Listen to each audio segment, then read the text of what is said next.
السلام عليكم ورحمة الله تعالى وبركاته، ومرحبا بكم في التتمة ديال السلسلة الخاصة بالفوتوشوب. وفي هذا الدرس هذا غادي نتعرفوا على مجموعة من الطرق والأساليب اللي من خلالها كيمكن لنا أننا نتحكموا في الإضاءة ديال واحد الصورة، أو لا نزيدوا أو نقصوا الشدة ديال الألوان في الصورة، أو نصححوا واحد اللون معين. وكذلك يمكن لنا نزيدوا اللمعان او نقصوا اللمعان ديال واحد اللون، او نغيروا الالوان ديال واحد الصورة بشكل كامل، او نغيروا اللون ديال واحد العنصر داخل واحد الصورة. دونك مجموعة من هاد الامور هادو غادي نشوفوهم في هاد لا فيديو هذا. لكن في الاول غادي نبدا بواحد الفكرة اللي هي بسيطة، لكن بالنسبة لنا فهي اساسية اننا نعرفوها. كما بالنسبة للفوتوشوب، فاي لون عنده واحد الكود خاص به. باش تبان الفكرة اكثر نحاول انني نكليكي في هاد لابارتي هادي اللي خاصة بالالوان. دونك كتكون عندي هادي. بالنسبة هنايا كنبغي نختار اي لون، دونك كنحرك هنا. وفي هاد لابارتي هادي كما كتشوفوا انه كاين هاد اللون هذا كيبقى تدريجي. بالنسبة ليا غادي تلاحظوا معايا انه انفوق الى كليكيت في هاد لابارتي فانا كنختار واحد اللون معين، وكيكون الكود ديالو في هاد لابارتي هادي. هذا هو العنصر اللي هو جد مهم. وبالنسبة الى كليكيت حداه غادي تلاحظوا كيتغير الكود ديالو. هكا كيتغير الكود ديالو. وهكا بالنسبة لأي لون، فأي لون هنايا الفوتوشوب كيحددو بواحد الكود. هاد الأمر هذا بالنسبة لنا فاش هو مهم؟ احيانا ملي كنبغيو نقادو واحد الصوره وكيكون عندنا واحد اللون، لكن ما كنعرفوش بالضبط الدرجه ديال داك اللون. مثلا باغي بهذه الدرجه هذه، دونك خصني ناخذ الكود ديالو. باش نوضح الفكره اكثر نحاول انني نجيب واحد الصوره. نجيب مثلا هاد الصوره هذه، نختار وحده مثلا هاد الصوره بهذا الشكل هذا، وباغي مثلا نخدم بواحد اللون اللي باغي نخدم به. دونك غنمشي لهاد، غادي نمشي لا بيبيت لهادي، كنكليك عليها، ومن بعد كيختار ليا اللون اللي انا باغي. مثلا باغي نخدم بهذا اللون او لا بهذا او لا. دونك ما عرفش الدرجه ديال هذا اللون بالضبط. وهاد لا بيبيت هذه شنو كدير؟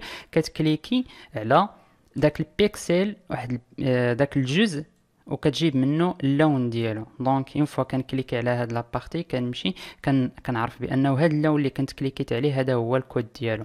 الا كليكيت في هاد لابارتي هادي هذا هو الكود ديالو.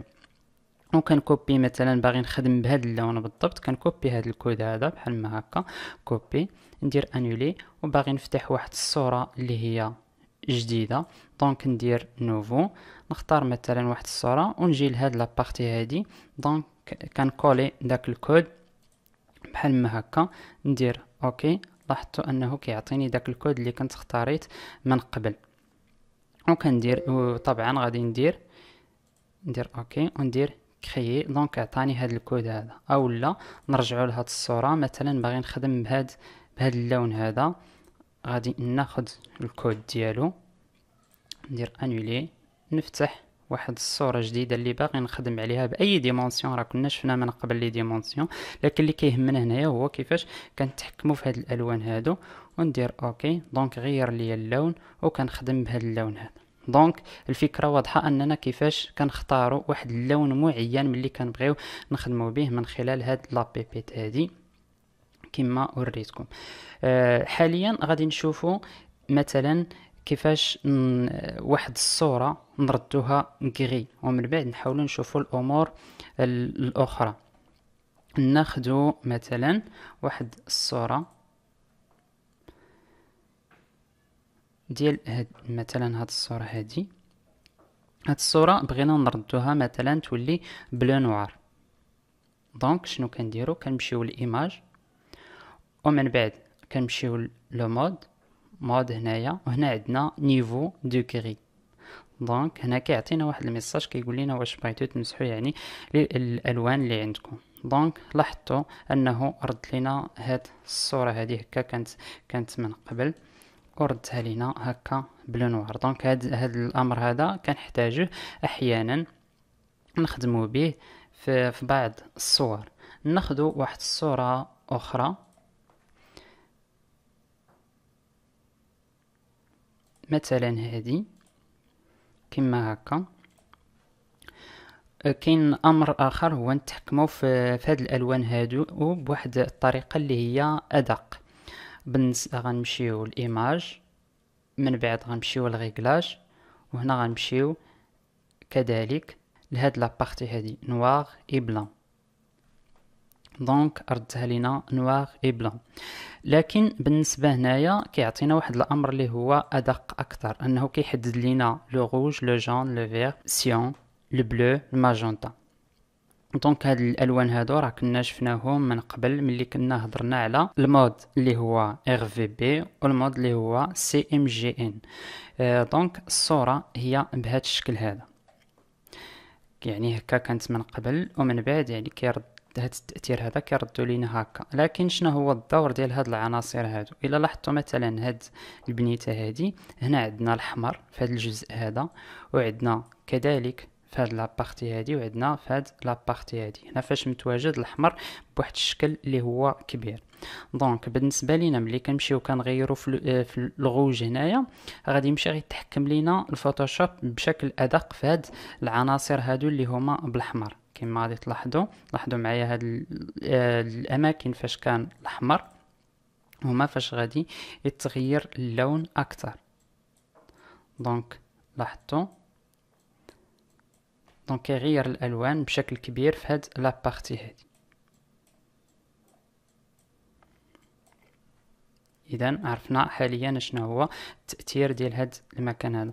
بالنسبه كذلك للاصفر، فعندنا الاصفر في هاد لابارتي هادي، وعندنا هنايا، عندنا هنا كذلك هاد الاجزاء هادو من الصوره فهما كذلك بالاصفر.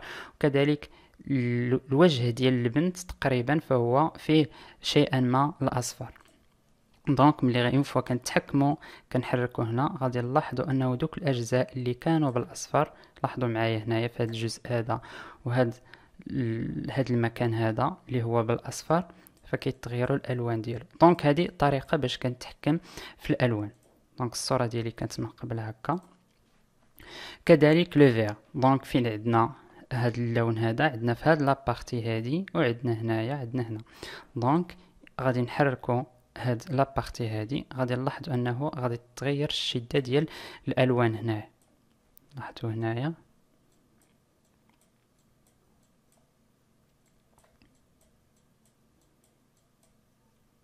وهكا بالنسبه للسيون كذلك نفس الامر. فين متواجد عندنا هذا اللون هذا، تقريبا متواجد عندنا هنا، ومتواجد عندنا جزئيا في هاد لابارتي هادي. دونك لاحظوا انه اللون الدرجه ديال اللون الاسود كتغير بشكل اساسي في هاد لابارتي هادي وفي هاد الجزء هذا. وهنايا ما غاديش يقول لي شي واحد واش كاين يعني شنو هو الرقم او المرجع اللي نتحكم في هاد العناصر هادو. ما كاينش واحد المرجع بالنسبه كل صوره وشنا هو كتحرك حتى كتشوف بالنسبه لك انت شنو هو اللون اللي كيجي مع الصوره. وكذلك البلو متواجد عندنا في هاد لابارتي هادي، وكذلك في هاد الجزء هذا فيه نوعا ما البلو. دونك الى حركنا كذلك كنلاحظوا هنايا هاد الجزء هذا كيتغير وهذا. وكذلك الماجنتا لا ميم شوز، عندنا ماجنتا عندنا في هذا الجزء هذا، وعندنا في هذا اللباس ديال هاد البنت هادي. دونك هو وعندنا في هاد لابارتي هادي وهنايا. دونك هنا فاش غادي يتحكم بشكل اساسي. اذا هذه طريقه من الطرق باش كنتحكموا في الالوان الخاصين بواحد الصوره معينه. عندنا كذلك الا بغينا نغيروا الالوان ديال واحد الصوره بشكل اللي هو كامل، ناخذوا واحد الصوره جديده، ناخذوا هاد الصوره هذه، من بعد غادي نمشيو للايماج. وبالنسبه لكم دائما ملي تبغيو تغيروا الالوان فحاولوا انكم غادي تمشيو للايماج هنايا. وبالنسبه للريغلاج في هاد لابارتي هادي فكلها خاصه بالالوان، الامور باش كنتحكموا في الالوان. وهنايا غادي نشوفوا فقط بعض العناصر، وفي الفيديوهات اللي هي تطبيقيه غادي نزيدو نتعمقوا في امور في هاد الامور هادو اكثر. لكن هنايا ناخذوا افكار، وكذلك يعني غادي يعاونكم بواحد الشكل اللي هو كبير. دونك بالنسبه لينا باش نغيروا اللون ديال هاد التفاحه هذه. دونك غادي مشينا للايماج ريغلاج وغادي نجيو لهنايا تانت ساتوراسيون. دونك بالنسبه لينا نحاولوا اننا نغيروا اللون ديال هذه، كنتحكموا من هاد لابارتي هذه. دونك انت كتحاول تحرك حتى كتلقى واحد اللون اللي مناسب للصوره الخاصه به. دونك الصوره ديالنا كانت من قبل هكا ورديناها بسهوله لهاد اللون هذا. دونك هنا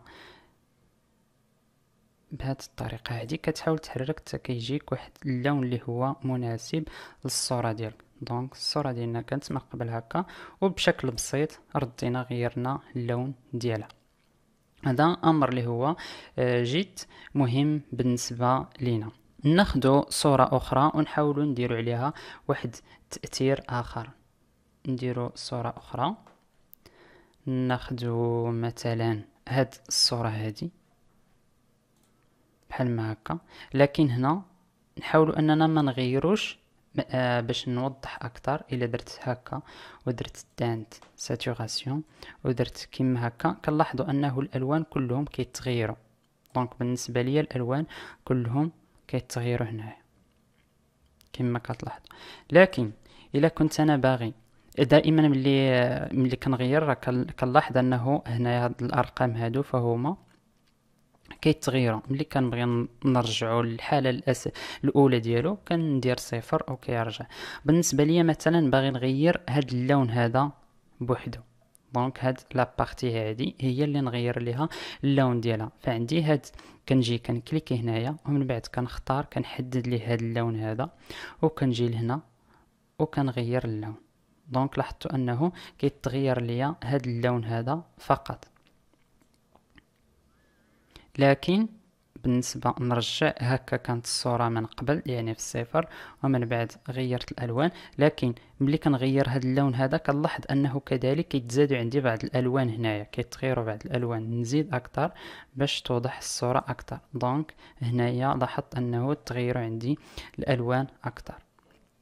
دونك بالنسبة لي نرجع للصفر، وباش نتحكم في هذا الامر هذا نحاول انني نغير فقط هاد لابارتي هادي اللي اختاريت. مثلا من الصوره باغي نغير فقط اللون ديال هاد الجزء هذا، فكنجي لهنايا وكنحاول نحدد ليه الدرجه ديال الالوان وغادي نفهموا اكثر ملي غادي ندير هاد التطبيق هذا. دونك هنا كنحاول انني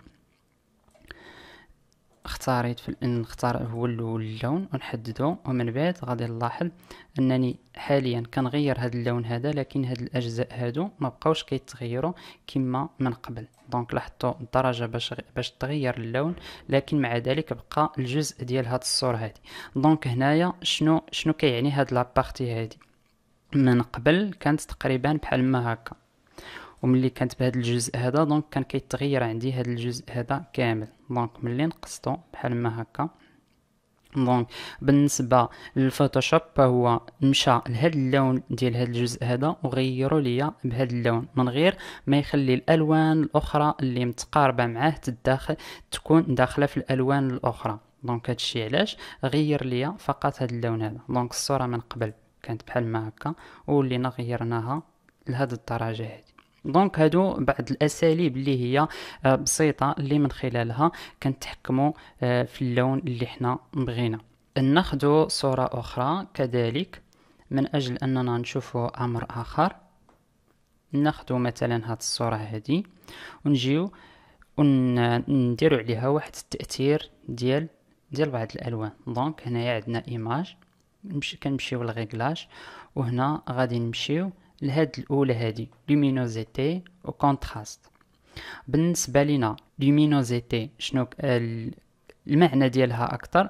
دائما ملي يكون عندكم واحد التاثير وما عرفتوش بالضبط شنو هو العمل ديالو، حيت قلت لكم في الاول انه هنايا في ايماج ريغلاج هنايا كاينين مجموعه ديال العناصر اللي هي كثيره اللي كنتحكموا في الالوان. لكن ما كنتيش عارف واحد التاثير شنو كيدير، ممكن انك كتردو لهاد لابارتي اخر جزء وكتعاود تردو لهاد لابارتي هادي وكتعرف مباشره كتفهم داك التاثير شنو كيدير. دونك هنايا بالنسبه لنا هاد العنصر هذا انه كيتحكم في السطوع ديال الالوان. دونك هكا كان من قبل يعني الصورة الأساسية هكا دايرة، لكن هنايا إلا بغينا نزيدو ديك الشدة ديال الألوان.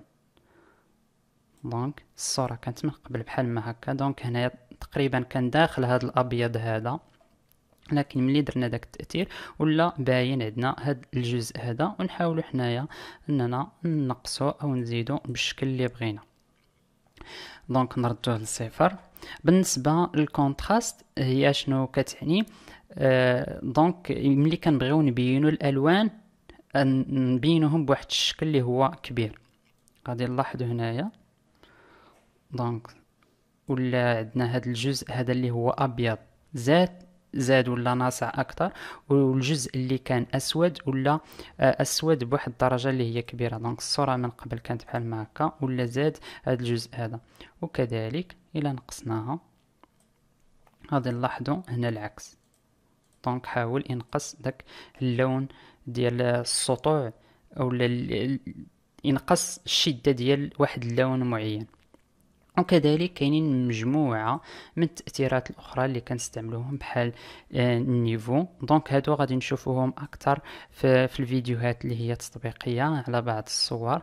دونك انت كتحكم في الصوره باغي تخليها مثلا بحال ما هكا، دونك هادو غادي نشوفوهم ان شاء الله في الفيديوهات اللي هي تطبيقيه.